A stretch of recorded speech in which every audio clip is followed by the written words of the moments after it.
Professor हैं, assistant professor मेरे ख्याल में यूनिवर्सिटी ऑफ मिचिगान के। ये ज़्यादातर स्लाइड्स उनकी हैं। और इसी तरह से मैंने डॉक्टर अबाद हैं यूनिवर्सिटी ऑफ सेंट्रल फ्लोरिडा के, असिस्टेंट प्रोफेसर हैं वो भी, उनकी स्लाइड्स भी हैं इसी के अंदर ना, आज की प्रेजेंटेशन के अंदर। तो आज जो हमने बेसिकली आर्किटेक्चर डिस्कस करने हैं ना, वो ये जो आपको हाईलाइटेड है ना, जो मैंने यहाँ पे की हैं कि सिंगल फ्रेम, जैसे 2D frame, 2D convolution network है, अगर मैं जस्ट उसको यूज़ करूँ तो क्या मैं इसी वीडियो पे एक्शन को जो है रिकग्नाइज़ कर सकता हूँ? ठीक है, तो पहली बात हम वो करेंगे। एक्शन से बात क्या है? एक्शन रिकग्निशन और जैसे क्लास रिकग्निशन पहले हमने बात की, उसका क्या फ़र्क है इंशाल्लाह वो दोबारा से हम डिटेल से देखते हैं। लेकिन कहने का मतलब ये है कि हमने वीडियोज़ पे जस्ट जो कॉन्वोल्यूशन नेटवर्क है उसको रन करके भी हम एक्शन जो है रिकग्नाइज़ कर सकते हैं। ठीक है, इसी तरह से आइडिया है लेट फ्यूजन का। अगेन दोबारा से ये जितने आइडियाज़ यहाँ तक डिस्कस किए हैं ना, ये सारे जो आपने पहले 2D कॉन्वोल्यूशन नेटवर्क पढ़ लिया ना, ये उसी को यूज़ करना है। ठीक है, उसी को यूज़ करके हम कैसे एक वीडियो पे जो एक्शंस हैं उन्हें हम रिकग्नाइज़ कर सकते हैं, तो वो बात करूँगा। उसके बाद फिर स्पेशलाइज नेटवर्क की हम आज इंशाल्लाह 2 नेटवर्क की बात करेंगे। ठीक है, एक है 3D कॉन्वोल्यूशन नेटवर्क ना, और इसके 2 वेरिएंट्स को हम डिस्कस करेंगे। एक सिंपल 3D CNN जिसके अंदर LXNet का आर्किटेक्चर है, और उसके अंदर जो फिल्टर का जो साइज़ था पहले 2 डायमेंशनल था। ठीक है, 2D था, अब 3 डायमेंशन के अंदर है, टेम्परल उसकी डायमेंशन भी है। ठीक है, तो 3D कॉन्वोल्यूशन कैसे होता है इंशाल्लाह उसकी बात भी दोबारा से करेंगे। अच्छा, इसके तरह से एक और इसका स्पेशलाइज वर्जन है जिसका नाम है C3D। ये ऐसे ही समझे VG16 है, उसका 3D वर्जन है। ठीक है, तो उसको हम कैसे यूज़ करते हैं, उसका आर्किटेक्चर, उसके डिफरेंट डेटा सेट पे उसके क्या रिजल्ट हैं, उसको इंशाल्लाह कंपैरिजन करके देखेंगे। और एट द एंड हम देखेंगे 2 स्ट्रीम नेटवर्क ना, दोबारा से ये वाला आर्किटेक्चर स्पेशलाइज आर्किटेक्चर है जिसको लोग यूज़ करते हैं बेसिकली वीडियो को रिकग्नाइज़ करने के लिए। वीडियो के अंदर कोई एक्शन है उसे रिकग्नाइज़ करने के लिए। इसके अंदर बेसिकली क्या है, जस्ट 2D कॉन्वोल्यूशन नेटवर्क ही है, यानी कि 2 स्ट्रीम्स हैं उसकी, 2 नेटवर्क हैं उसके। एक साइड पे जो है आप सिंपल 2D इमेज इनपुट देंगे, कोई एक पूरी वीडियो के अंदर कोई एक स्टार्टिंग वीडियो, और दूसरी जो आपका स्ट्रीम है, ये पहली स्ट्रीम की मैं बात कर रहा हूँ, और ये जो सेकंड स्ट्रीम है इसके अंदर जो आप इनपुट देंगे ये मोशन की इंफॉर्मेशन होगी। मतलब क्या, जो चेंज की, मतलब ऐसे समझे एक पिक्सल दूसरे फ्रेम के अंदर जाती है तो कितना वो चेंज उसके अंदर कितना आता है, मतलब कितना डिस्प्लेसमेंट आता है, तो मोशन कितनी है, वो वाली इन्फॉर्मेशन हम डालेंगे। यानी कि एक ब्रांच पे हम 2D इमेज देंगे, तो जिसकी बुनियाद पे जस्ट लाइक हम फीचर मैप यहाँ पे गेट करेंगे काफ़ी सारे, और उसकी बुनियाद पे ये आइडेंटिफाई करने एट द एंड कि इसके अंदर कौन सा एक्शन हो रहा है। लेकिन इसके साथ मिलाएंगे क्या, एट द सेम टाइम यहाँ पे जो फीचर मैप्स होंगे उन्हें फ्लैटन करने के बाद इकट्ठा जोड़ेंगे, और उसके बाद फिर डिसीजन करेंगे कि क्या इसके अंदर कोई एक्शन हो रहा है कि नहीं। दोबारा से इस बात को डिटेल से इंशाल्लाह लेटर ऑन मैं बताता हूँ। कहने का मतलब ये है कि 2 नेटवर्क यूज़ कर रहे हैं। एक नेटवर्क जस्ट एक इमेज ले लेता है, जिससे वो जो है इमेज के ऊपर किस तरह के टेक्सचर है, किस तरह का कलर है, वो इन्फॉर्मेशन सारी गैदर करता है। जबकि दूसरे जो ब्रांच है ना, उसके अंदर हम ऑप्टिकल फ्लो की इंफॉर्मेशन, यानी कि जस्ट जो इमेज के अंदर मूवमेंट की हो रही है ना, जो ऑब्जेक्ट भी मूव कर रहे हैं, जस्ट उनकी इंफॉर्मेशन कैप्चर करता है। अभी हम इंशाल्लाह एक्सपेरिमेंट के आपसे दिखाऊंगा मैं ये कि जस्ट ये जो मोशन की इंफॉर्मेशन है, सिर्फ आप ये देखें, बाकी सारी इमेज को कैप्चर ना करें, जस्ट किसी भी इमेज के अंदर जो मूवमेंट हो रही है ना, जैसे ये वाली मैं यहाँ पे मूव कर रहा हूँ, बाकी मेरा जितने भी इमेज कैप्चर हो रहे हैं, जितने भी फ्रेम कैप्चर हो रहे हैं एक वीडियो के अंदर, उसके अंदर ये चीज़ें जो बैकग्राउंड है वो स्टैटिक है, उसकी इन्फॉर्मेशन ज़रूरी नहीं है। एक्शन तो मेरा रिकग्नाइज करना है कि मैं मूव कर रहा हूँ कि नहीं, मैं वॉक कर रहा हूँ कि नहीं, तो वो वाली इन्फॉर्मेशन यहाँ पे मोशन के अंदर आई। ठीक है, मोशन फील्ड के अंदर आई। ये कैसे आएगी इंशाल्लाह मैं अभी डिटेल से आपको बताता हूँ। तो ओवरऑल हमने ये जो चीज़ें हैं ना, ये वाले आर्किटेक्चर आज डिस्कस करने हैं, ये वाले आर्किटेक्चर इंशाल्लाह हम अगली क्लास के अंदर देखेंगे। ठीक है, तो सबसे पहले हम बात कर लेते हैं अच्छा, थोड़ी बड़ा सा रिकैप कर लें वीडियो के हवाले से। वीडियो क्या है, सीक्वेंस ऑफ फ्रेम्स हैं। जनरली जो हमारे कैमरास हैं वो 30 फ्रेम्स पर सेकंड जो है ना वो कैप्चर कर रहे होते हैं। जैसे यहाँ पे आपको कुछ फ्रेम्स हमने दिखाए भी हैं, और इन अदर वर्ड्स आप ऐसे ही कहें कि सीक्वेंस ऑफ फ्रेम्स हैं, मतलब क्या, मेरे पास वही 2D इमेजेस हैं लेकिन कितने हैं, T फ्रेम्स हैं। ठीक है, तो जैसे आप यहाँ पे आपको दिखाए हैं कि ये हमारे पास कैट की एक वीडियो है, उसके 4 फ्रेम आपको दिखाए हैं। और मोस्ट इंपॉर्टेंट बात क्या है, देखिए अभी से पहले तक ना 2D जो हमारा नेटवर्क था उसके अंदर जो हम 2D इमेज इनपुट कर रहे होते थे ना, तो उसके अंदर जो टेंसर हमारा था ना, उसका जो साइज़ था, जो वेरिएबल था जिसके अंदर हम इमेज की इंफॉर्मेशन सेव करते थे, उसका साइज़ जो था वो 3 डायमेंशनल था। क्या? चैनल की information plus height and width. लेकिन अब यहाँ पे चूंकि अब हमने टेम्परल टाइम की इंफॉर्मेशन भी ऐड करनी है, मतलब कितने नंबर ऑफ हमारे पास फ्रेम्स हैं उनकी इंफॉर्मेशन भी ऐड करनी है। जैसे यहाँ इस वाले केस के अंदर 4 फ्रेम्स हैं, यानी यहाँ पर टी की वैल्यू क्या होगी 4, ठीक है ना, 4 फ्रेम्स हैं। तो इस वाले केस के अंदर फिर हमें जो टेंसर है, जो हमारी जस्ट लाइक जैसे टेंसर के कॉन्टेक्स्ट में जब पाइटार्च के अंदर हम बात कर रहे थे, जस्ट लाइक एन डायमेंशनल अरे, ठीक है, नमपाई अरे की तरह की है, ठीक है। तो ये अब 4 डायमेंशनल होगा। क्या मतलब? चैनल की इंफॉर्मेशन भी है, हाइट एंड विड्थ तो है ही, यानी कि ये वाली इंफॉर्मेशन 2D इमेज से बिलोंग करने वाली है, और ये वाली जो इंफॉर्मेशन है कितने नंबर ऑफ फ्रेम्स है उसके अंदर, इसको बिलोंग करने वाली है। तो ये ओवरऑल इंफॉर्मेशन जो है वो हमें चाहिए। 2D टेंसर के साथ हम रिप्रेजेंट करेंगे अपने किसी भी वीडियो को ना, अपने नेटवर्क के अंदर, ठीक है।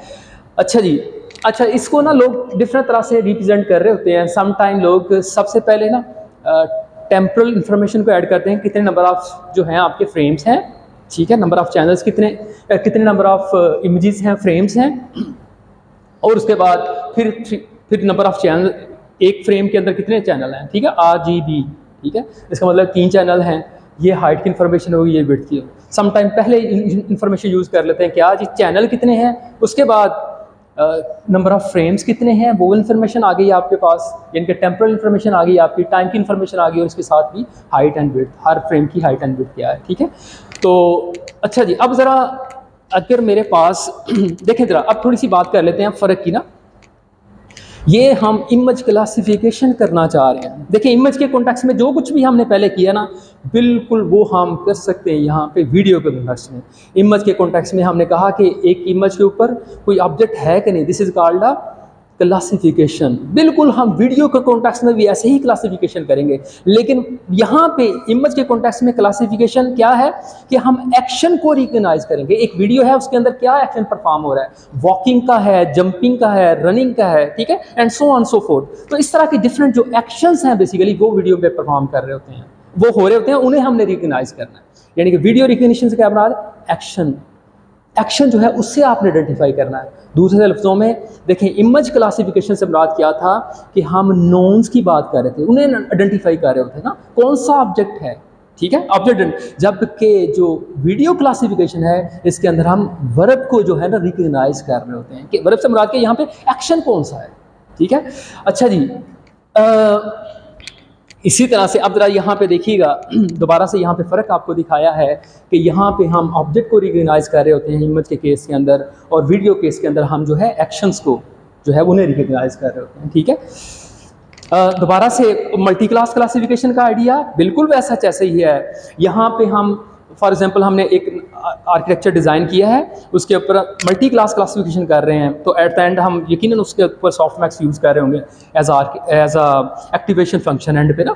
तो बिल्कुल वही मामला हम एक्शन के कॉन्टेक्स्ट में भी कर सकते हैं, multi class multi action recognition भी कर सकते हैं। जैसे इस वाले केस के अंदर हम चाहें कि एक ही आर्किटेक्चर है, वो स्विमिंग के एक्शन को भी रिकॉग्नाइज कर रहा हो, रनिंग को भी, जंपिंग को, ईटिंग को, and so on so fourth ना, ठीक है। तो बिल्कुल ऐसा जैसे ही हम बनाएंगे आर्किटेक्चर।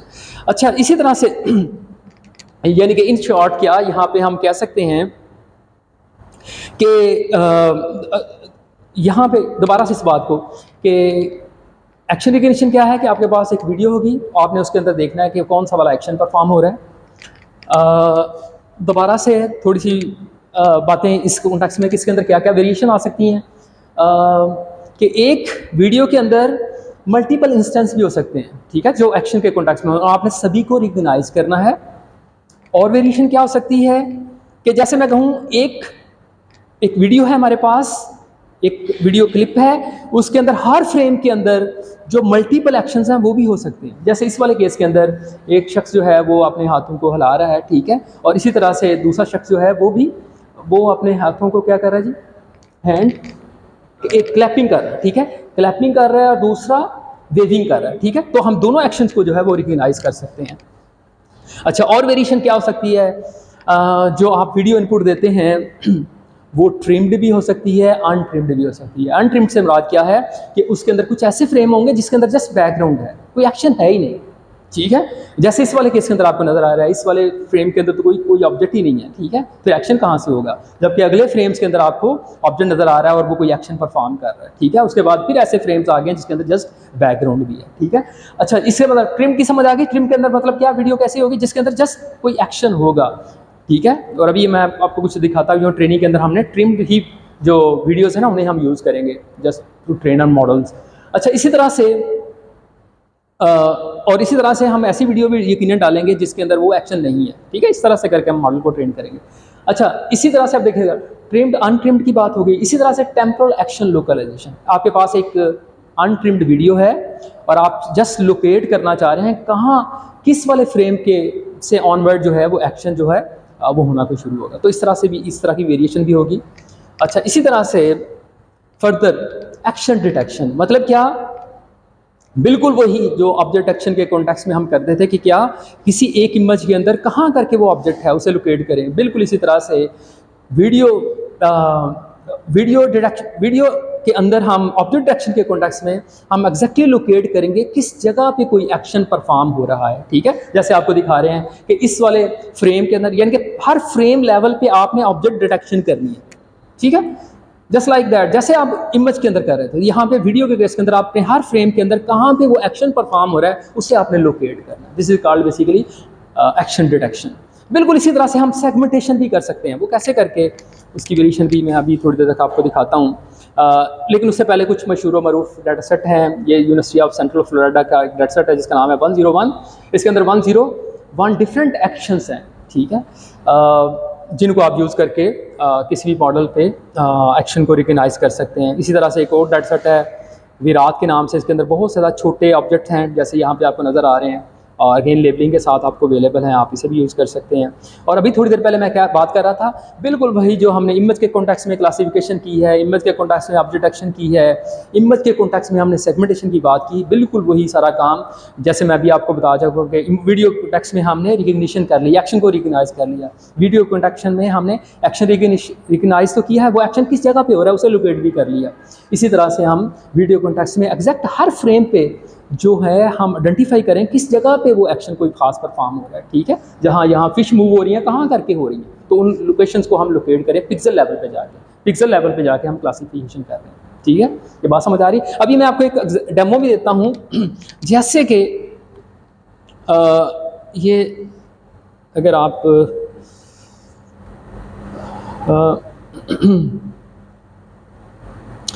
ये वाली वीडियो देखें, हम तकरीबन ऐसा ही कोई काम कर रहे हैं जिसके अंदर देखिए हम थेफ्ट डिटेक्शन का एक प्रोजेक्ट पे काम कर रहे हैं, जिसके अंदर बेसिकली क्या है कि हम ऑब्जेक्ट को देखें सेगमेंट कर रहे हैं, at the same time segmentation भी हो रही है, ऑब्जेक्ट एक्शन भी इसके अंदर हो रही है और रिकग्निशन भी हो रही है, सब कुछ इसके अंदर आपको नज़र आ रहा है, ठीक है। क्लासिफिकेशन भी हो रही है, ऑब्जेक्ट एक्शन भी, सेगमेंटेशन भी हो रही है, किस लेवल पे, वीडियो लेवल पे, ठीक है। तो इस काम को हम हमारी एक टीम है वो इस काम पे लगी हुई है। अच्छा जी, ये बात समझ आ रही है ना, इसके अंदर सब कुछ नज़र आ रहा है ना आपको। ये बंदा वॉक कर रहा है, ये कोई नॉर्मल एक्शन परफॉर्म हो रहा है, जैसे ये चीज़ कोई उठाएगा ना, जैसे ये पॉकेट में डालेगा तो ये नज़र आएगा, item is in his pocket ना, वो नज़र आ रहा है, एकदम से वो दिखाएगा, ठीक है। तो ये हम जो भी स्टोर का मालिक है उसके लिए अलर्ट जनरेट करें, भाई देखो ये जो है ना आइटम जो है अपने पॉकेट्स में डाल रहा है, इसको पकड़ लो, ठीक है। तो this is a example of segment classification, ठीक है, सेगमेंट डिटेक्शन बेसिकली। अच्छा जी, ये हमने वीडियो सेगमेंटेशन की बात कर ली है, अब ज़रा हम आगे मूव करते हैं। अच्छा जी, अब ज़रा कुछ इम्पॉर्टेंट कंप्यूटेशनल एस्पेक्ट्स को भी ज़रा थोड़ा सा हम डिस्कस कर लेंगे। वीडियो कॉन्टेक्स्ट में हमें किस तरह के चैलेंजेस हैं, ज़रा हम उसकी बात कर लेते हैं, ठीक है। पहली बात ये कि जैसे हमें कहा, जो फ्रेम जो है जनरली 30 फ्रेम पर सेकंड जो है ना हमारे कैमरा से वो कैप्चर कर रहे होते हैं, किसी भी वीडियो को इस रेट से कैप्चर कर रहे होते हैं। और जो जनरली अगर मैं RGB इमेज की बात करूं, RGB इमेज के कॉन्टेक्स्ट में हर एक पिक्सल जो है उसे स्टोर करने के लिए 3 बाइट्स चाहिए। जैसे दोबारा से इस बात को देखें, आपने अगर कंप्यूटर विजन की कोई क्लास आपने पढ़ी है तो उसके अंदर हमने डिस्कस ये किया था कि एक पिक्सल जो है ना मेमोरी के अंदर स्टोर कैसे होती है। एक पिक्सल की वैल्यू क्या हो सकती है, 0 से लेके 255 तक, 0 से लेके 0 से लेके 255 तक। क्या मतलब टोटल नंबर ऑफ वैल्यूज़ कितनी हैं? 256। अब इन 256 वैल्यू को मैंने मेमोरी के अंदर स्टोर करना है, तो मुझे कितनी नंबर ऑफ बिट्स चाहिए? 2 की पावर 8। एक बिट के अंदर यानी कि एक बाइट के अंदर एक चैनल की इंफॉर्मेशन स्टोर होती है। अगर ग्रे स्केल इमेज है तो एक चैनल, इट्स ओके, ठीक है। लेकिन अगर RGB इमेज है तो इसका मतलब क्या है? 3 चैनल्स हैं, ठीक है। इसका फिर क्या मतलब हुआ? इसका मतलब है ये तो 1 बाइट की बात हमने कर दी ना, ये 1 बाइट है, ये एक चैनल की बात हमने की है। तो अगर मेरे पास 3 चैनल है तो फिर कितनी बाइट्स चाहिए मुझे? 3 बाइट्स हैं, ठीक है। तो ये इस वजह से यहाँ पे ये 3 बाइट्स की बात हुई है। अच्छा, अगली बात बड़ी इंटरेस्टिंग है। अच्छा, जनरली फॉर एग्जांपल मेरा इमेज ये है, इसका साइज ये है, स्टैंडर्ड डेफिनेशन इसे कहते हैं। कर ये साइज है ना, उसे ये जो इमेज है ना, इसकी रेजोल्यूशन जो है ना, रेजोल्यूशन के कॉन्टेक्स्ट में कहते हैं ये स्टैंडर्ड डेफिनेशन है वीडियो की ना। तो अगर मैं इस इमेज को स्टोर करवाना चाह रहा हूँ, पता कितनी मेमोरी चाहिए? 1.5 गीगाबाइट्स पर मिनट्स। इसे आप कंप्यूट कर सकते हैं, नो प्रॉब्लम, वेरी सिंपल। क्या कैसे आई है ये वाली? दिशा भाई बता सकते हैं? 40 मल्टीप्लाई बाय 480। ये तो एक फ्रेम की बात होगी ना, ठीक है। कितने फ्रेम्स हैं जी? 1 मिनट के अंदर कितने, सॉरी 1 सेकंड के अंदर कितने हैं? 30। 1 मिनट के अंदर कितने चाहिए हमें जी? 1 मिनट के अंदर कितने? 60। सही है। और इसी तरह से अगर मैं RGB की, अच्छा यहाँ पे इसने ग्रे जैसे स्केल इमेज शो किया, अगर इसे मल्टीप्लाई करें ना, मतलब इसकी इस तरह मुझे number of space bytes, number of bits bytes चाहिए ना मुझे, तो मल्टीप्लाई किसके साथ करूँगा मैं? 3 के साथ। तो ये जो नंबर आएगा ना, ये नंबर कितना आएगा? ये वाला 1.5 गीगाबाइट्स पर मिनट। इतने रिसोर्सेज मुझे जस्ट वीडियो को अभी इनपुट देने के लिए बात हो रही है। इसे देखें, आपने किसी भी डीप लर्निंग आर्किटेक्चर को अभी आप इनपुट देने जा रहे हैं ना, ये मैं उसकी बात कर रहा हूँ पर मिनट्स पे। लेकिन अभी जो जब जैसे आप इनपुट देंगे उसके बाद हर लेवल पे, हर लेयर के बाद, हर लेयर पे ना एक्टिवेशन कंप्यूट्स होंगी, उनके साइजेस समझ लें इसके साथ और ऐड होंगे। इसका मतलब क्या है? कंप्यूटेशनली बहुत ज़्यादा रिसोर्सेज चाहिए। और अगर हाई क्वालिटी इमेजेस हैं अगर आपके, जिसकी रेजोल्यूशन से बड़ी है, हाई डेफिनेशन अगर मेरे पास वीडियोज़ हैं, यानी कि उसके साइज अब बड़ा है, तो उस केस के अंदर आप देखें इतनी नंबर ऑफ जो हैं वो हमें जो बाइट्स हैं वो चाहिए, ठीक है। इट्स वेरी ह्यूज नंबर, ठीक है। तो फिर सोल्यूशन क्या है? क्या हमें रॉ इमेज को यूज़ करना चाहिए? क्या रॉ वीडियो को यूज़ करना चाहिए? तो सोल्यूशन क्या है? सोल्यूशन ये है जनाब, ये ना आप काम करें, बल्कि ये काम करें कि आप शॉर्ट वीडियो यूज़ करें, ठीक है। शॉर्ट क्लिप यूज़ करें और उसकी रेजोल्यूशन क्या हो? लो हो, ठीक है। ये नहीं कि 1 सेकंड के 30 फ्रेम है, 30 सेकंड फ्रेम्स ही यूज़ करें, ऐसा ना करें, बल्कि सिर्फ 3 या 5 फ्रेम यूज़ कर लें, 5 फ्रेम यूज़ कर लें। और अभी जो मैंने आपको दो रेजोल्यूशन दिखाई, स्टैंडर्ड डेफिनेशन वाली रेजोल्यूशन और दूसरा हाई डेफिनेशन वाली रेजोल्यूशन दिखाई, वो ना यूज़ करें, छोटी रेजोल्यूशन करें। इन शॉर्ट क्या इसका सोल्यूशन क्या है?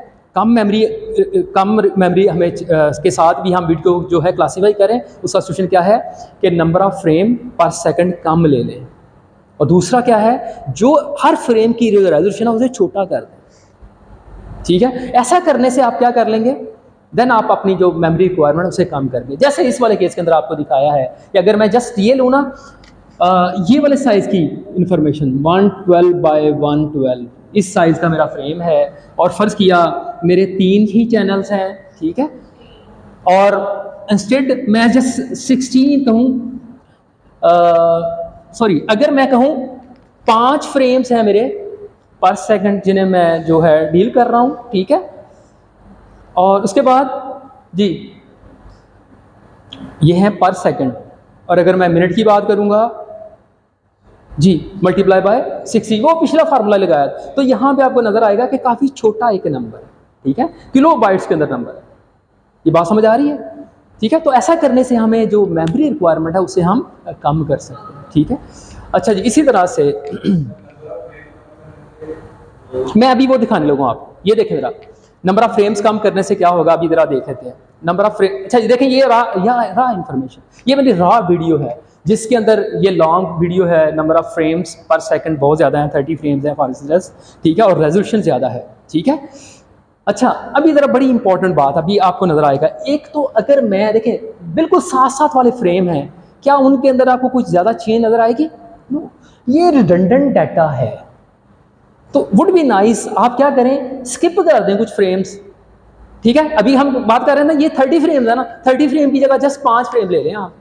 ये वाला ले लें, ये वाला ले लें, ये वाला ले लें, ये वाला ले लें, ठीक है? तो क्या मतलब होगा, टेम्पोरल इन्फॉर्मेशन भी आपके पास आ जाएगी और at the same time size छोटा करने से कोई इशू नहीं है, जस्ट हमने मोशन को तो डायरेक्ट करना है, ठीक है? तो दोनों काम हम उसका ऐसा करने से हम क्या करेंगे, मेमोरी रिक्वायरमेंट को काम करके, जैसे आपको यहाँ पे दिखाया, देखेंगे यहाँ पे क्या दिखाया आपको कि ये एक क्लिप, बड़ा सा क्लिप है, उसमें से आप ये स्किप कर दें फ्रेम्स, ठीक है? ये स्किप कर दें फ्रेम्स, जस्ट 5 फ्रेम्स पर सेकंड या 3 फ्रेम पर सेकंड आप ले लें, ठीक है? ये एक क्लिप है, यानी कि इस ये एक वीडियो थी, इसके अंदर 2 फॉर एग्जांपल एक्शन थे, एक रनिंग था, दूसरा जंपिंग का था, ठीक है? तो दोनों जो वीडियोस हैं, दोनों जो क्लिप्स हैं, आपको उसके अंदर जो है ना बिल्कुल साथ-साथ वाले फ्रेम ना लें, ठीक है? कुछ गैप के साथ आप लें, ठीक है? ये करने के बाद और ये लें और उसके बाद मॉडल को ट्रेन करें इन शॉर्ट क्लिप्स पे, जिनकी रेजोल्यूशन छोटी है और जो नंबर ऑफ फ्रेम्स हैं वो कम है। ऐसा करने से क्या होगा, मेमोरी रिक्वायरमेंट को आप एडजस्ट कर पाएंगे, सॉल्व कर पाएंगे और मॉडल को ट्रेन कर दें। अब देखिए, जैसे मैं मॉडल को मैं ट्रेन करूंगा, at the time of testing मैं क्या करूंगा, नो प्रॉब्लम। फॉर एग्जांपल इसी तरह की कोई वीडियो थी, उसे मैं जो है टेस्ट करने जा रहा हूँ, तो मुझे पता है कि एट वंस मैं थोड़े फ्रेम के साथ जो है इनपुट देता हूँ, इट्स फाइन। अभी ट्रेनिंग तो मुझे करनी नहीं है, मैं जस्ट एक ये चंक का फ्रेम, भले वो कंटिन्यूस ही हूँ, नो प्रॉब्लम, मैं ले लूँ और उनका जो भी आउटपुट आती है उसका मैं एवरेज फाइंड कर लूँ। ये कैसे करके है, मैं आर्किटेक्चर लेवल पर भी आपको दिखाता हूँ। उसके बाद फिर कुछ फ्रेम स्किप करें, फिर एक स्मॉल सा क्लिप ले लें, उसे एज अ इनपुट दे दें और वो जो भी मॉडल स्कोर देता है उसका एवरेज फाइंड कर लें।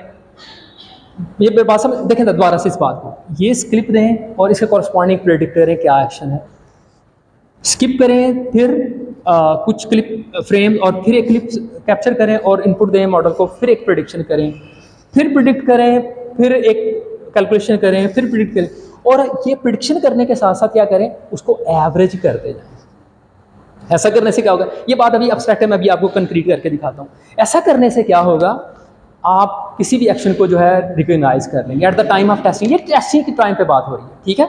ट्रेनिंग टाइम पे आपने ये काम करना है। ये सारी बातें क्या करके हैं, किस तरह से आर्किटेक्चर लेवल पे होंगी, ये मैं अभी आपको दिखाता हूँ। ये देखें पहला आर्किटेक्चर क्या है। अब जरा हम आर्किटेक्चर, अभी तक हमने क्या बातें की हैं, वीडियो एक्शन, एक्शन रिकग्निशन क्या है, ये बात हमने की है। और दूसरा हमने जो वीडियो के साथ इश्यूज आते हैं साइज़ के कॉन्टेक्स्ट में, वो हमने बात की है। अब हम तीसरी और इम्पॉर्टेंट बात कर लेंगे कि आर्किटेक्चर लेवल पे हम कौन कौन से आर्किटेक्चर जो है वो यूज़ कर सकते हैं। सबसे पहला आर्किटेक्चर, ठीक है जी, जिसका नाम क्या है, सिंगल फ्रेम कॉन्वोल्यूशन नेटवर्क। ये बिल्कुल वही नॉर्मल कॉन्वोल्यूशन नेटवर्क है, रेजनेट है, एलेक्सनेट है। जस्ट आपने उसे इंडिपेंडेंटली, मतलब मेरे पास एक फ्रेम है, इसको मैं इनपुट दे दूं, उसके बाद ये क्या करेगा, कोई आउटपुट देगा मुझे। मल्टी क्लास क्लासिफिकेशन है तो उसके कॉन्टेक्स्ट में ये रनिंग हो रही है कि नहीं, फॉर एग्जांपल स्विमिंग हो रही है कि नहीं हो रही, ठीक है, जॉगिंग हो रही है कि नहीं हो रही, तो जस्ट मुझे आउटपुट देगा। अब दोबारा से इसी नेटवर्क को मैं दूसरा फ्रेम इनपुट दे दूंगा, जैसे आपको यहाँ पे दिखा दिया, ठीक है, और उसके कॉरस्पॉन्डिंग को लेबल आउटपुट कर देगा, ठीक है।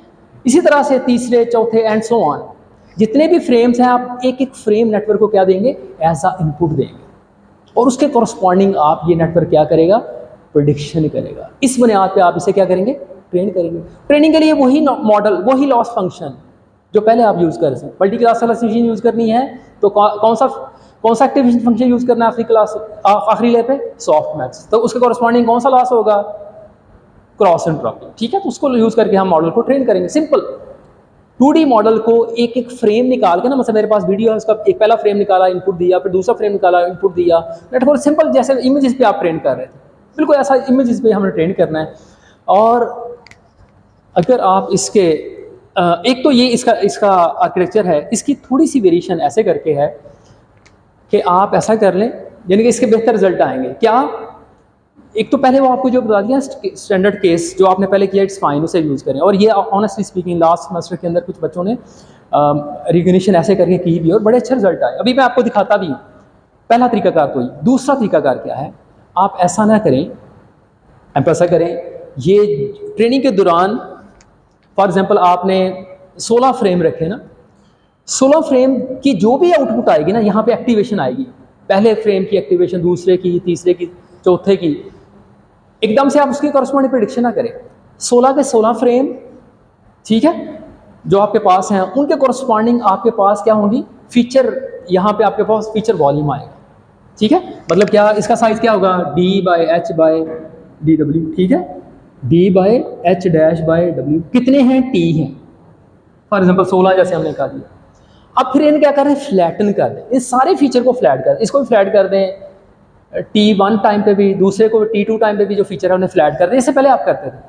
अच्छा, फ्लैटन करने के बाद उसे ना उसके बाद एक just like linear layer, dense layer यहाँ पे अप्लाई कर दें, ठीक है, एक अप्लाई कर दें या मल्टीप्लाई कर दें, जैसे आप फुल्ली कनेक्टेड लेयर्स हम अप्लाई यूज़ कर रहे होते हैं एक ट्रेडिशनल कन्वेंशनल नेटवर्क के साथ ना, कि आखिरी लेयर पे क्या होती हैं, मल्टीपल फुल्ली कनेक्टेड लेयर्स होती हैं, यहाँ पे फुल्ली कनेक्टेड लेयर्स है, और उसके बाद फिर आखिर पे सॉफ्ट मैक्स अप्लाई करें और जो है आउटपुट कर दें, ठीक है। This idea is called late fusion, ठीक है, this idea is called late fusion, कि आपने आखिरी लेयर पे ऐसे ही नहीं प्रेडिक्शन करनी, बल्कि ऐसा करना है, ओवरऑल इम्पैक्ट चेक करना है आपने, कि सभी फ्रेम जो 16 के 16 फ्रेम थे वो इकट्ठे होने के बाद कोई एक्शन की रिप्रेजेंटेशन कर रहे हैं, कोई एक्शन को रिकग्नाइज कर रहे हैं।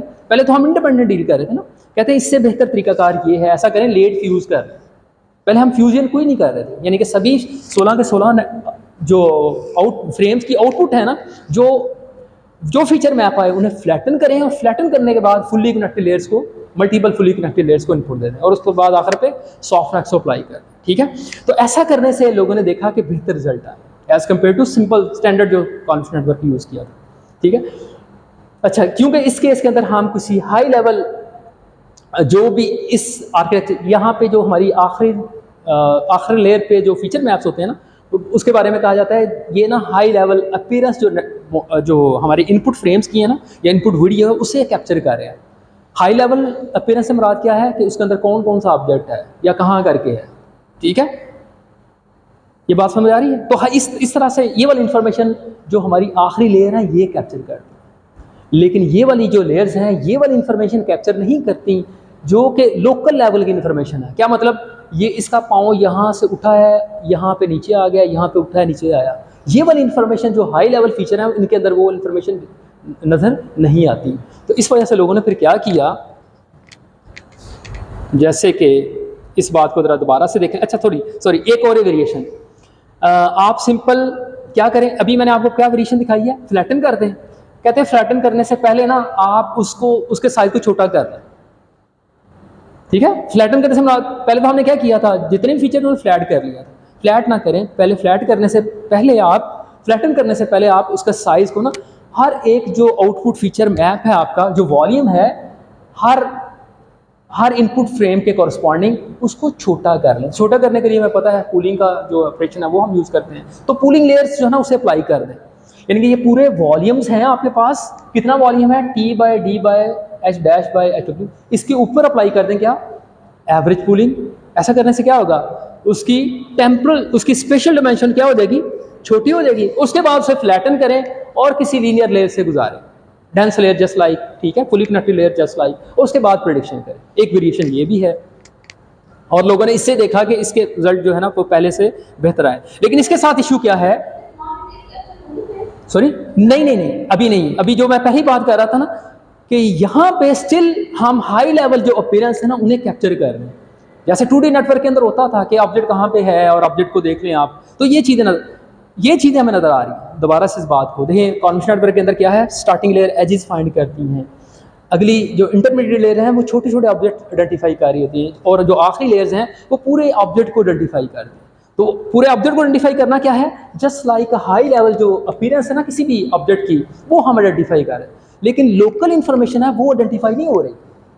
जैसे मैंने कहा पाँव का उठना और पाँव का मूव करना, वो नहीं नज़र आ रहा, ऑब्जेक्ट तो नहीं नज़र आ रहे हैं।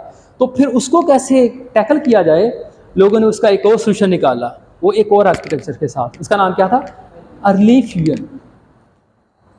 कि अभी जैसे ही फ्रेम आया ना उसी वक्त उस पर कॉन्वोल्यूशन ऑपरेशन परफॉर्म करके देखें उसके अंदर कैसे फीचर हैं। मतलब पहले फ्रेम है ना, मतलब ये वाला फ्रेम है, इस पर कॉन्वोल्यूशन ऑपरेशन परफॉर्म करें कैसे करके। अब जब सॉरी इस कॉन्वोल्यूशन ऑपरेशन परफॉर्म करने से पहले उन्होंने एक और काम किया। क्या किया है, देखें ये मेरा ये इनपुट है, ये मेरा 4 डायमेंशनल टेंसर है, इसको कहा कि उसे ना रीशेप कर। रीशेप करने के बाद क्या करें, इसे 3 डायमेंशन बना दें। जस्ट लाइक ऐसे जो ऐसे हमारा 2D कॉन्वोल्यूशन नेटवर्क के अंदर क्या होता है, बेसिकली हमारा इनपुट वॉल्यूम होता है जिसके अंदर स्पेशल विड्थ एंड हाइट और प्लस डेप्थ होती है। तो ये विड्थ एंड हाइट और ये क्या चीज़ शो कर रही है, ये डेप्थ। यानी क्या मतलब, वो frame with respect to time वाली इंफॉर्मेशन को इग्नोर कर दिए, उसे ये नहीं समझा, उसे यही समझा ये इनपुट वॉल्यूम है। ठीक है, ऐसा करने से क्या, रीशेप करने के बाद ये हमारे पास इनपुट आई और इसके ऊपर यह है कन्वोल्यूशनल ऑपरेशन जो है ना, इस वॉल्यूम के ऊपर अप्लाई किया। यानी कि जो भी कर्नल इस पे ऊपर अप्लाई किया उसकी डेप्थ कितनी थी, 3T, और उसकी कोई 3x3 या 5x5 या 7x7 कोई भी फिल्टर, जैसे कोई भी आर्किटेक्चर है, जैसे एलेक्सनेट है या VG16 है, उसको हमने यूज़ कर लिया। ठीक है, ये मेरी बात समझ आ रही है आपको? यानी कि एक ही कन्वोल्यूशन ऑपरेशन परफॉर्म करना है आपने। इनपुट जो भी आपकी है उसको रीशेप कर लें, रीशेप करने के बाद उस पर कन्वोल्यूशन ऑपरेशन परफॉर्म कर दें और उसके बाद आपके पास कुछ एक्टिवेशंस आएंगी। ठीक है, अच्छा यहाँ पे सर एक तो इम्पॉर्टेंट बात है, ये जो मैंने 2D कन्वोल्यूशन नेटवर्क लिखा है, इसका मतलब इसके अंदर मल्टीपल्स लेयर होंगी। ठीक है, मल्टीपल लेयर्स होंगी और उसके बाद फिर हम आखिर पे कोई प्रेडिक्शन करेंगे। ठीक है, स्कोर फाइंड करेंगे। ये मेरी बात समझ आ रही है आपको? ठीक है, अच्छा इसके अंदर कबाहत क्या है, इसके अंदर मसला क्या है कि आपने एकदम से पहले लेयर के ऊपर ही देखें जरा, पहले इसे एकदम से आपने क्या कर दिया, इसके टाइम को, डेप्थ को, इसको रीशेप कर दिया, इसको जोड़ दिया, एक वॉल्यूम सा बना दिया आपने और नेटवर्क को कहा कि इस वॉल्यूम से कुछ लर्न कर लो। ये वॉल्यूम है जिसका साइज, ये उसकी डेप्थ है, ये उसकी हाइट है, इससे अंडरस्टैंड कर लो कि इसके अंदर क्या क्या इंफॉर्मेशन है, इससे एक्सट्रैक्ट कर लो। ठीक है, यानी कि पहली लेयर के अंदर ही आपने डेप्थ की इंफॉर्मेशन को फ्यूज कर दिया बेसिकली। उसके बाद नेटवर्क को है तुम इसे लर्न कर, उसने लर्न किया और उसके कॉरस्पॉन्डिंग आउटपुट दे दी। लेकिन इंपॉर्टेंट बात यह है कि जो टेम्परल इंफॉर्मेशन है ना, जैसे हम देखें स्पेशल इंफॉर्मेशन के बारे में क्या है, हम मल्टीपल लेयर पे ना उसको लर्न कर रहे होते हैं, इंपॉर्टेंट फीचर लर्न करते हैं, एजेस लर्न कर रहे हैं, छोटे छोटे ऑब्जेक्ट लर्न कर रहे होते हैं। लेकिन दूसरी बात, टाइम के पर्सपेक्टिव में हर लेयर पे हम कुछ भी लर्न नहीं कर रहे, हमने सब कुछ जोड़ा है एक वॉल्यूम के अंदर। टाइम के पर्सपेक्टिव में तो हम इस नेटवर्क के अंदर कुछ भी लर्न नहीं कर रहे। ठीक है, यानी कि टाइम के साथ क्या चेंज आ रही है वो तो लर्न ही नहीं कर रहे अर्ली फ्यूजन के अंदर। तो इस यानी कि क्या का मतलब, इससे बेहतर सोल्यूशन क्या था कि हर लेयर पे हम ना सिर्फ स्पेशल जो इंफॉर्मेशन है वो गैदर करें, स्पेशली लर्न करें feature, at the same time depth wise भी जो चीज़ें हैं ना वो लर्न करें। दूसरे लफ्ज़ों में इसका क्या मतलब है, इसका मतलब ये है कि आप 2D जो कर्नल है वो अप्लाई ना करें, 3D कर्नल अप्लाई करें हर लेयर पे। अब वो जो 3D कर्नल होगा वो क्या करेगा, वो ना सिर्फ स्पेशल इंफॉर्मेशन गेट करेगा, लर्न करेगा, बल्कि टेम्परल इंफॉर्मेशन भी लर्न करेगा। मतलब क्या सोल्यूशन क्या है, सोल्यूशन 2D कन्वोल्यूशन नेटवर्क नहीं है, बल्कि क्या है 3D कन्वोल्यूशन नेटवर्क। ठीक है, अब इसकी थोड़ी सी और बातें इस कॉन्टेक्स्ट में ज़रा हम ऐड कर लेते हैं। जैसे ये बातें आपको बता दी, ठीक है,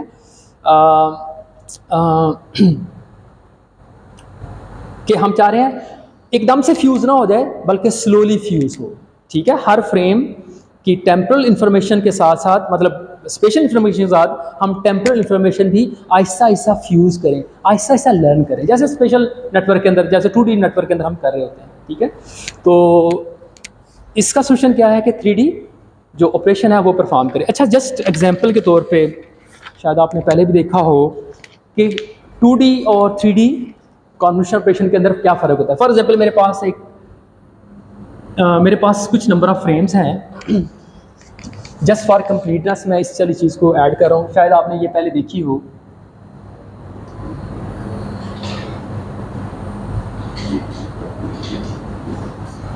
मेरे पास ना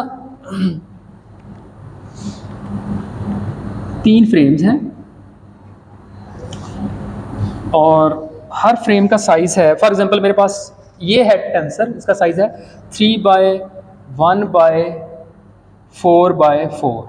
इसका क्या मतलब है, 3 फ्रेम्स हैं, जैसे मैं ये आपको ऐसे करके दिखा दूँ,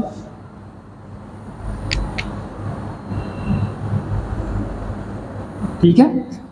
और हर फ्रेम का साइज क्या है? 4x4। क्या मतलब? इसके अंदर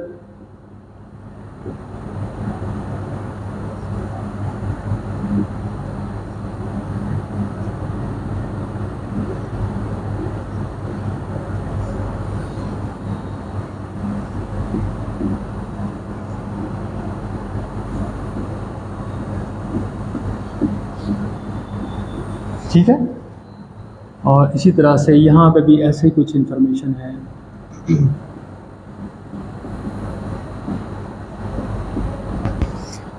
ठीक है, ये मेरा जनाब वीडियो है, क्लिप है, जिसके अंदर नंबर ऑफ फ्रेम्स कितने हैं? नंबर ऑफ फ्रेम कितने हैं? 3 हैं। ठीक है। और हर फ्रेम बेसिकली क्या है? एक ग्रे स्केल इमेज है। इस वजह से चैनल की इंफॉर्मेशन क्या हो गई? 3 और 4x4 का साइज़ है। अब मैं इस पे 3D कॉन्वोल्यूशन ऑपरेशन परफॉर्म करना चाह रहा हूँ। इसका मतलब क्या है? मेरे पास जो कर्नल होगा वो उसकी सिर्फ टेम्परल इंफॉर्मेशन नहीं होगी, बल्कि उसकी जस्ट स्पेशल इंफॉर्मेशन नहीं गेट करेगा, बल्कि वो क्या करेगा? टेम्परल इंफॉर्मेशन भी गेट करेगा। क्या मतलब? इसका मतलब जो मेरा कर्नल होगा, फॉर एग्जांपल मैं कहता हूँ कर्नल का साइज़ है, ये मेरी इनपुट का साइज़ था। अब मैं कहता हूँ कर्नल का साइज़, कर्नल का साइज़ है फॉर एग्जांपल मैं कह देता हूँ वो है 2x2। ठीक है।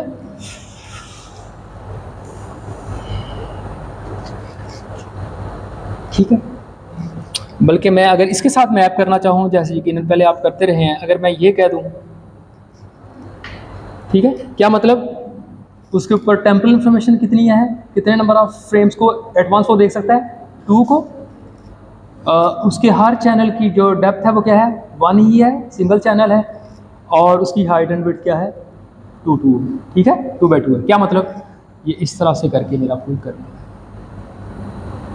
ये एक कर्नल है। ठीक है, जिसके अंदर जो वैल्यू है, फॉर एग्जांपल मैं ऐसे ही कोई वैल्यू रख देता हूँ 1001 1011, ये मेरा कर्नल।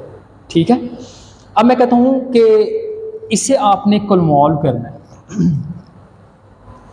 इस इनपुट क्लिप के ऊपर, इस कर्नल को, तो आउटपुट बता सकते हैं क्या आएगी? शाबाश जी, आउटपुट क्या आएगी?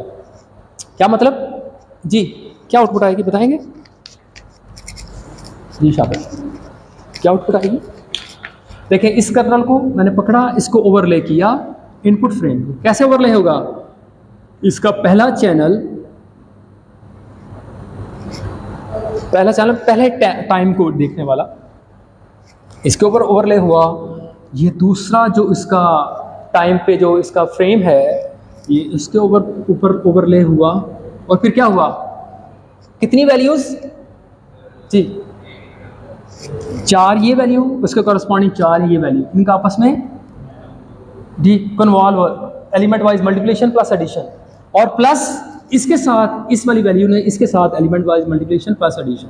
ठीक है, यानी कि यहाँ पे multiply by 1, multiply by 0, multiply by 0, multiply by 1, यहाँ पे multiply by 1, multiply by 0, multiply by 1, multiply by 1। जी शाबाश, बताएं आउटपुट क्या आई? आउटपुट मेरे पास क्या आई जी? जी जी, सम आएगा, इन सभी वैल्यू का सम। क्या मतलब? लिखने की जरूरत तो नहीं है जी। 1 multiply by 1 plus 2 multiply by 0 plus जी 1 multiply by 0 plus 2 multiply by 0। ये पहले जो हमारा जो पहला जो टाइम T1 पे जो फ्रेम था, उसके साथ ये कन्वर्शन ऑपरेशन परफॉर्म हुआ, यानी कि इस कर्नल को इसके ऊपर ओवरले किया, और प्लस दूसरे कर्नल को जब इसके ऊपर ओवरले किया, हाँ जी, वो इन्फॉर्मेशन क्या है? 6 multiply by 1 plus 7 multiply by 0 plus 1 multiply by 1 plus 1 multiply by 1 जी। तो आउटपुट क्या आ गई? 11। चलें जी, आपके कहने पर मैं लिख रहा हूँ। तो आउटपुट मेरे पास क्या आ गई? ये 1। इसी तरह से क्या करेंगे आप?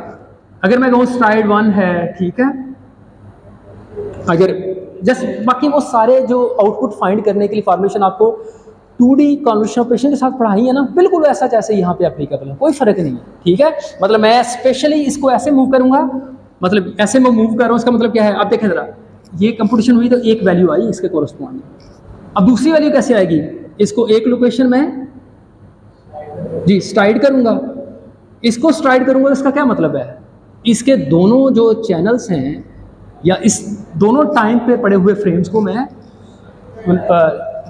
एक पोजीशन आके मूव करूँगा, यहाँ पे आ जाएगा ये वाला हिस्सा इसका और ये वाला हिस्सा यहाँ पे आ जाएगा, फिर मेरे पास एक वैल्यू आएगी, फिर दोबारा से मैं इसको आगे मूव करूँगा, ऐसा करने से नेक्स्ट ये वाली वैल्यू मेरे पास आएगी, ठीक है, ठीक है। और इसके इसी तरह से फिर मैं इसे एक लोकेशन नीचे मूव करूँगा, ऐसा करने से ये वाली वैल्यू आ गई, ठीक है। और उसके बाद फिर मैं आगे मूव करूँगा और फिर आगे मूव करूँगा, तो क्या मतलब मेरे पास यहाँ पे 3 वैल्यू आ गई और 3 वैल्यूज यहाँ पे आ गई।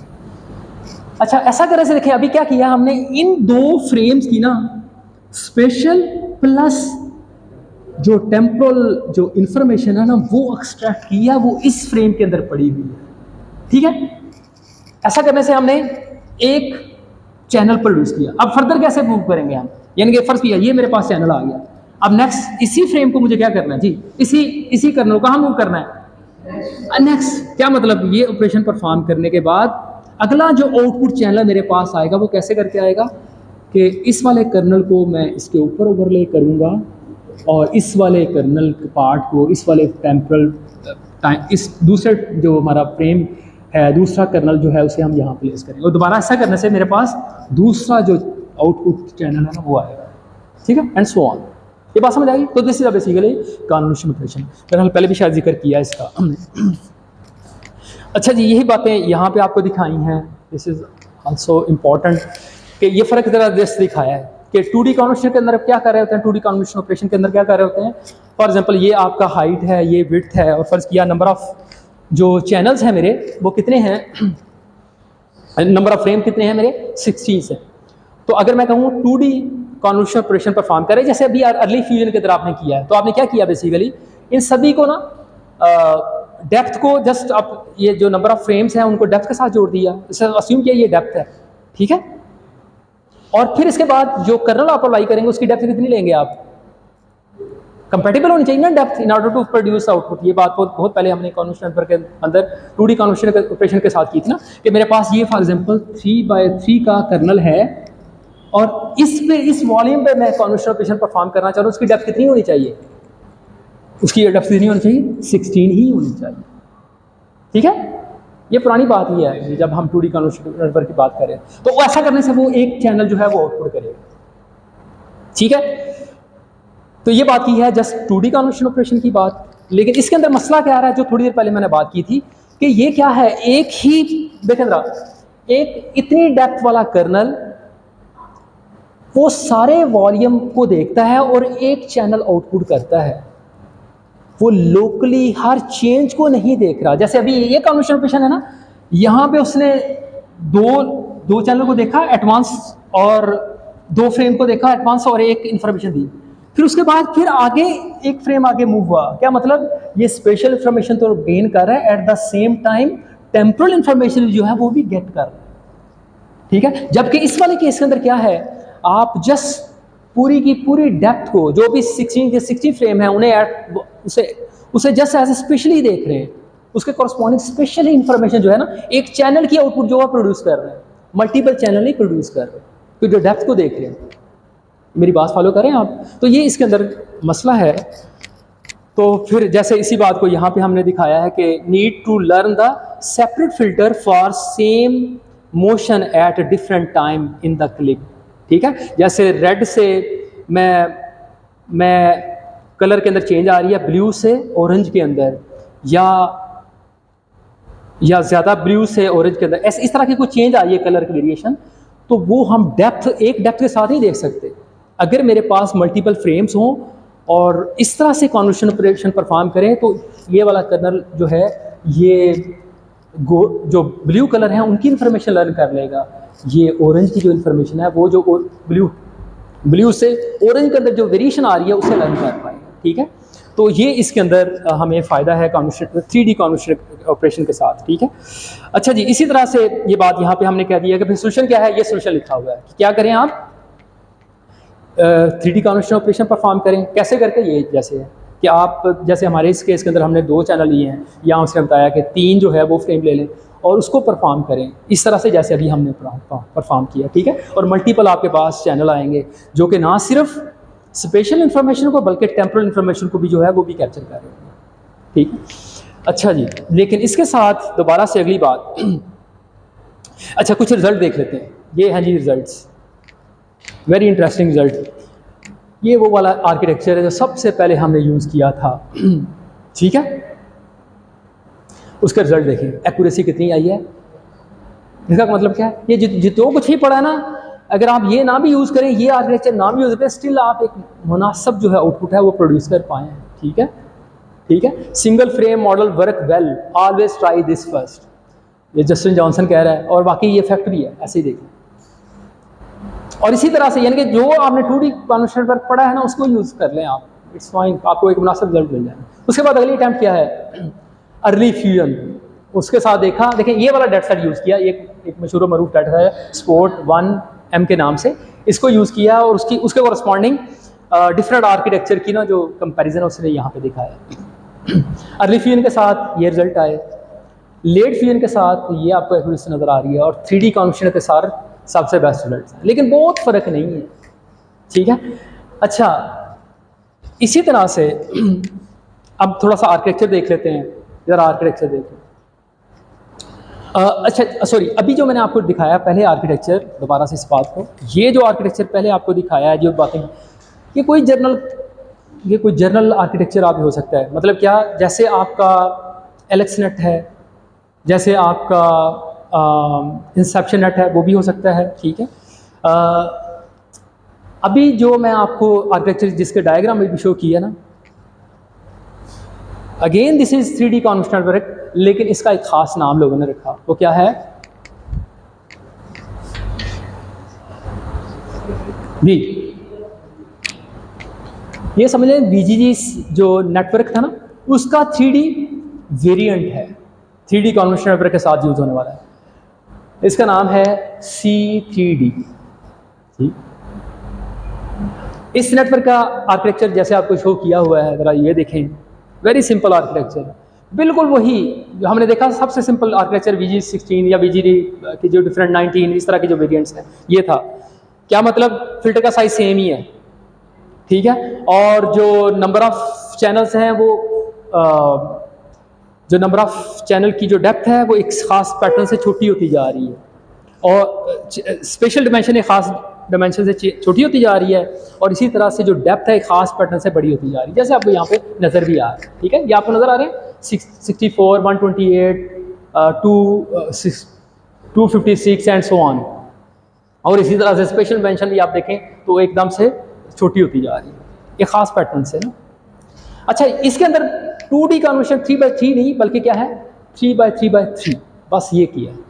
और इसी तरह से पूल पहली लेयर के अंदर बस मास वाई पहली लेयर के ना टेम्पोरल इंफॉर्मेशन को यहाँ रिटेन किया, बाकी सभी लेयर के ऊपर जो पूलिंग ऑपरेशंस हैं या जो कॉन्वोल्यूशन ऑपरेशंस हैं उनके अंदर जो डायमेंशन देखी जा रही है वो 3x3x3 की है, ठीक है।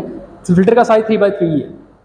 अच्छा, इसी तरह से और एक बात हुई होगी, और ये पहला आर्किटेक्चर था जो लोगों ने ना इसको ट्रेन करने के बाद वेट्स शेयर किए कि जनाब ये मॉडल है, इसके वेट शेयर हैं, अब इस मॉडल को और ये वेट शेयर लें और किसी भी डाउन स्ट्रीम टास्क के लिए, किसी भी और क्लासिफिकेशन के लिए, किसी भी एक्शन रिकग्निशन के लिए ना, या इसको इन वेट्स को आप इनिशियलाइजेशन के तौर पे यूज़ कर लें, ठीक है।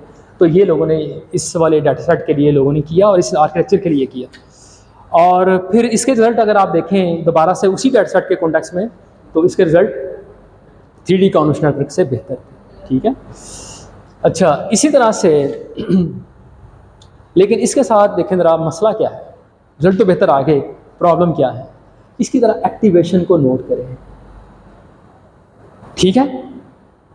इस एक्टिवेशन और इस एक्टिवेशन के कॉरस्पॉन्डिंग क्या है, floating point operation, mega floating point operation, हर एक्टिवेशन कॉरस्पॉन्डिंग वो नोट करें, और नोट करने के बाद पता क्या देखा है, लोगों ने देखा कि इस छोटे से वॉल्यूम के साथ, मतलब मैंने 16 जो हैं फ्रेम्स हैं, RGB इमेज है मेरा, और साइज़ है 128 बाय 112 बाय 112 ना, और इसको यूज़ करके ना फॉरवर्ड पास किया है, फॉरवर्ड पास जस्ट इस VGG नेटवर्क का ना, और पता क्या देखा है, इसके अंदर जो number of floating point operation जो है ना in gigabyte, giga floating point operations, वो कितने हैं, वो है जनाब तकरीबन 40। वो किससे, इस जो VGG16 का नेटवर्क है ना, जो 2D नेटवर्क है सिंपल, उसके फॉरवर्ड पास, उसके अंदर आप यही साइज़ अगर आप इनपुट दें ना, तो उसके अंदर तकरीबन 13.4 गीगा फ्लोटिंग पॉइंट ऑपरेशन होते हैं। तो ये उससे कितना है, 3 टाइम्स डबल है। इसका मतलब है ये तो वो कंप्यूटेशनली बहुत एक्सपेंसिव है। उसका सोल्यूशन क्या है, यानी कि 3D कन्वर्शन नेटवर्क भी देखिए, रिजल्ट भी बेहतर आ गए, लेकिन हमने देखा हर एक फॉरवर्ड पास के कॉरस्पॉन्डिंग बहुत ज़्यादा कंप्यूटेशन रिसोर्सेज हमें चाहिए, ठीक है। तो फिर उसका सोल्यूशन क्या है, उसका सोल्यूशन यह है कि जनाब अब नेटवर्क के अंदर ना आप सिर्फ RGB फ्रेम्स को इनपुट ना दें, यानी कि जो भी आपका क्लिप है उसे ऐसा जैसे इनपुट ना करें, बल्कि कुछ और सोल्यूशन सोचें। वो सोल्यूशन क्या है, वो सोल्यूशन है मोशन का, कि आप फ्रेम एक ले लें जिसके अंदर आप कलर की इंफॉर्मेशन गेट करें, ऑब्जेक्ट की इंफॉर्मेशन गेट करें, लेकिन कॉन्जेक्टिव फ्रेम के साथ मोशन की इंफॉर्मेशन को वो इनकॉर्पोरेट कर दें। ऐसा करने से ये जो ऑपरेशन का नंबर ऑफ जो आपको ऑपरेशन परफॉर्म करने पड़ रहे थे एक फॉरवर्ड पास के कॉरस्पॉन्डिंग जो मैंने आपको दिखाए हैं, वो आपको बहुत कम नंबर ऑफ ऑपरेशन चाहिए होंगे। ये मैं बात क्या कह रहा हूँ, प्लीज़ इस बात को बड़ी गौर से देखिए, बड़ी इंटरेस्टिंग बात है। ये ना ज़रा एक वीडियो देखें ज़रा, ये वीडियो क्या है, अगर आपको ये वीडियो चल जाए तो ये देखें ज़रा वीडियो। यहाँ पे ना हम एक मूवमेंट को, ये कोई मूवमेंट हो रही है, इसे एक डॉट के साथ शो करें, नज़र आ रहा है आपको? जी जी, ये देखें ज़रा, दोबारा से बड़े गौर से देखना है इस वाली वीडियो को। यानी कि पूरे फ्रेम के अंदर जस्ट ये 3, अब जरा देखिएगा, अब इस वाली मोशन को देख के तो आपको अंदाजा होगा यहाँ पे क्या हो रहा है। जी शाबाश, क्या हो रहा है, वॉकिंग। ये 4-5 डॉट से हम ये कह रहे हैं क्या, वॉक वाली। दोबारा से देखिए जरा, वेरी इंटरेस्टिंग, बड़ी तवज्जो से देखिए, यानी कितनी कम इंफॉर्मेशन के साथ हम एक्शन रिकग्नाइज करना चाह रहे हैं ना। तो देखें, एक ह्यूमन कर सकता है तो नेटवर्क को भी हम चाहेंगे ऐसा करें। जी चल लगा, ठीक है, स्टैंड अप और फिर उसके बाद वॉक, ठीक है, 2 एक्शन हुए। अब तरफ दोबारा फिर देखें जरा,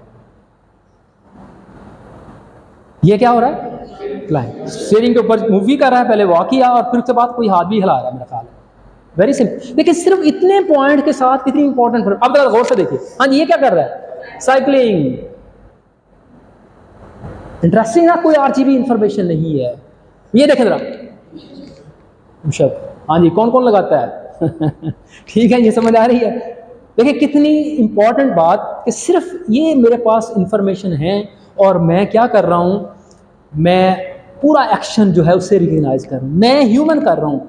तो हम चाह रहे हैं जिस तरह से मैं कर रहा हूँ नेटवर्क भी करे ऐसा ही, थोड़ी इन्फॉर्मेशन के साथ ही। हाँ जी, समझ आ रही है।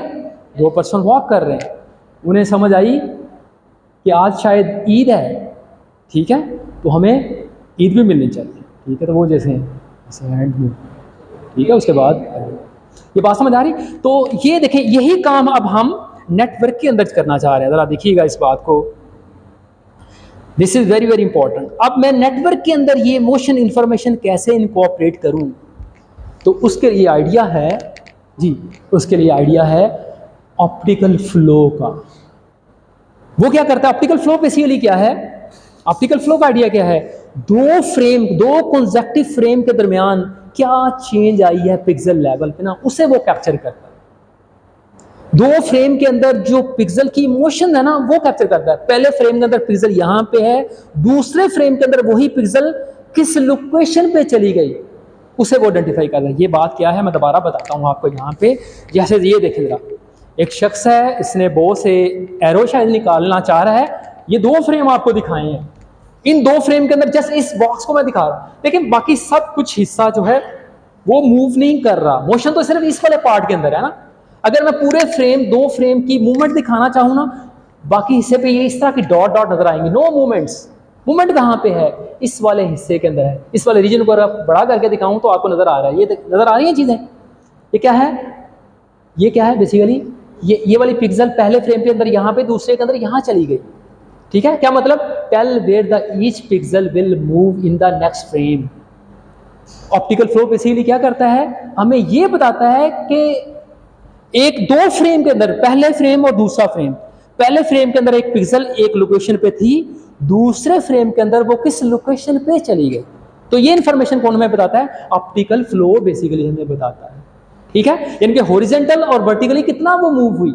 इस वजह से यहाँ पे dx और dy, यानी क्या मतलब? मेरे पास दो चैनल होंगे, एक के अंदर हॉरिजॉन्टल मूवमेंट हर एक पिक्सल की और दूसरे के अंदर वर्टिकल मूवमेंट हर फ्रेम की, दो कंसेक्टिव फ्रेम की, वो मुझे नजर आएंगे। ठीक है, तो ये बात समझ आ रही है? तो ये हम, अच्छा, ये ऑप्टिकल फ्लो फाइंड करने के बड़े सारे एल्गोरिदम हैं, डीप लर्निंग एल्गोरिदम ही है, क्लासिकल भी एल्गोरिदम।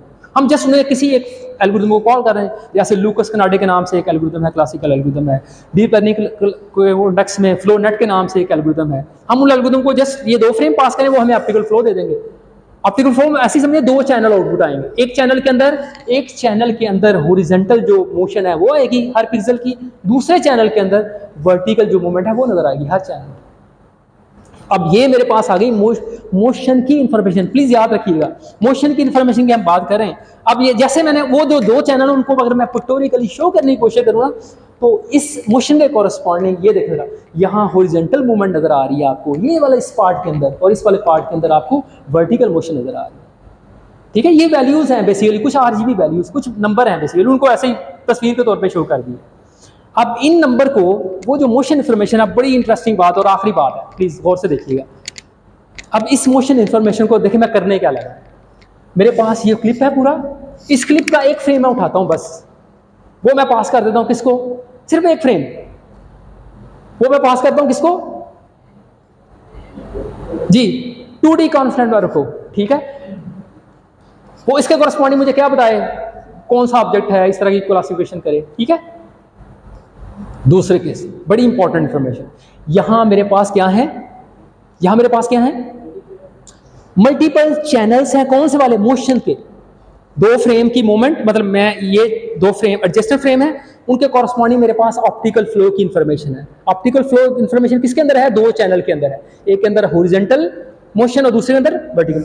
ये फ्रेम मैंने ऐसे जोड़ दिए, यानी कि जितने भी मेरे पास फ्रेम्स हैं, फॉर एग्जांपल मेरे पास देखें ना, मेरे पास दो फ्रेम हो तो मेरे पास जो ऑप्टिकल फ्लो है वो कितने आएंगे जी? कितने? दो चैनल सिर्फ आएंगे। ठीक है, एक चैनल, मतलब मैं दूसरे लफ्ज़ दोबारा से, मेरे पास दो फ्रेम है कंसेक्टिव, उनके कॉरस्पॉन्डिंग मेरे पास एक ऑप्टिकल फ्लो आएगा, ऐसे ही है ना। फिर दो चैनल होंगे, उनके कॉरस्पॉन्डिंग एक ऑप्टिकल फ्लो आएगा। फिर लेकिन हर एक ऑप्टिकल फ्लो कितने चैनल का है? दो चैनल का, एक हॉरिजॉन्टल इंफॉर्मेशन और एक वर्टिकल इंफॉर्मेशन। अब मैं वो जो इंफॉर्मेशन है वो इस वाले दूसरी ब्रांच को, एक ब्रांच को मैंने स्पेशल स्ट्रीम कन्वर्शन पर कह दिया, उसको मैं जस्ट फ्रेम पास कर रहा हूँ, दूसरे को मैं ऑप्टिकल फ्लो पास कर रहा हूँ, कंसेक्टिव फ्रेम, जिसके अंदर जस्ट मूवमेंट की इंफॉर्मेशन है। आप ये जो ऑप्टिकल फ्लो है ऐसे ही समझे, जो भी मैंने थोड़ी देर पहले आपको दिखाई है मूवमेंट का, जस्ट समझे इनके अंदर वो इंफॉर्मेशन कैप्चर है, और वो मैंने पास किया किसको? और जस्ट लाइक 2D कन्वर्शन है, लेकिन इसके अंदर क्या है? अर्ली फ्यूजन वाला आइडिया। मैं जस्ट कंकैटिनेट करता हूँ, जोड़ता हूँ, और इस पे ऑप्टिकल फ्लो जो कन्वर्शन पर ऑपरेशन है, जैसे अर्ली फ्यूजन के अंदर हमने पढ़ लिया कि हम कैसे 2D कन्वर्शन ऑपरेशन परफॉर्म, बिल्कुल वैसा ही है। और प्रोसेस करने के बाद एंड पे जो भी आउटपुट आएगी उसको हम उसका एवरेज फाइंड करेंगे, इस तरह से इसे ट्रेन करेंगे। इनके दो, मेरा नेटवर्क है, उसकी दो ब्रांचेज हैं। एक ब्रांच है जो स्पेशल इंफॉर्मेशन लर्न कर रही है, दूसरी ब्रांच जो है वो जो टेम्पोरल इंफॉर्मेशन या मोशन जो है उससे लर्न कर रही है, और इन दोनों इंफॉर्मेशन को जोड़ने के बाद मैं कोई आउटपुट प्रोड्यूस करता हूँ। ठीक है, इस तरह से मैंने इसको ट्रेनिंग किया। इसका एक और वेरिएंट भी है, वो क्या है? और इसके बाद थोड़ी, इससे पहले रिजल्ट देखें। अगर मैं ऐसे करूँगा, जरा गौर से देखिएगा, इसको जरा गौर से देखिए। मेरे एक डाटा सेट जिसका नाम है 101 3D कन्वर्शन के साथ देखें रिजल्ट, सिर्फ स्पेशल अभी जो मैंने ब्रांच दिखाई है ना उसके साथ रिजल्ट दिखाएं तो ये आपको नजर आ रहा है। अगर हम टेम्पोरल ब्रांच यूज करें ना, उसके साथ ये रिजल्ट है, सिर्फ मोशन की इंफॉर्मेशन के साथ। इंपॉर्टेंट बात जो मैं यहाँ बताना चाह रहा हूँ क्या है, मोशन की इंफॉर्मेशन के साथ देखें आप कितनी बेहतरीन एक्यूरेसी आप वो रिटर्न गेट कर पाए। थोड़ी इन्फॉर्मेशन के साथ कितना शानदार आपने काम कर लिया। और इसी तरह से अगर आप जो अभी आपको 2 स्ट्रीम दिखाई है जिसके अंदर हम फ्यूज़ कर रहे हैं, जैसे एवरेज वाली एंड पे फ्यूज़ कर लिया, या आखिर पे फीचर गेट करें और एसवीएम लगा दें, यानी कि मेरे पास 2 स्ट्रीम, एक मेरी स्पेशल स्ट्रीम है उसके कॉरस्पॉन्डिंग जो आउटपुट फीचर आ रहे हैं, दूसरी मेरी टेम्परल स्ट्रीम जिसके कॉरस्पॉन्डिंग जो फीचर आ रहे हैं, वो फीचर मैं किसको दूँ, एसवीएम को। उसके बाद फिर जो है मैं क्लासिफिकेशन करवाऊँ तो उसके साथ रिजल्ट मेरे ये आ रहे हैं। ठीक है, तो ये कुछ रिजल्ट थे जो कि मैंने आपको यहाँ पे लिस्ट किए हैं, किसके कॉन्टेक्स्ट में, 2D स्ट्रीम नेटवर्क के कॉन्टेक्स्ट में। ठीक है, अच्छा ये कुछ यानी हो ब्रीफ सा था आइडिया जनाब डिफरेंट मॉडल्स का जो वीडियो के लिए हम यूज़ करते हैं। इंशाल्लाह कुछ और आर्किटेक्चर भी हैं इंशाल्लाह अगली क्लास के अंदर, और अगली क्लास के अंदर इंशाल्लाह हम कोशिश करेंगे ट्रांसफार्मर से हम अपनी डिस्कशन शुरू करें। ठीक है जी, तो ये है आज का लेक्चर। अगली क्लास अच्छा कल नहीं हो सकेगी क्लास, कल मैं नहीं आ सकूँगा।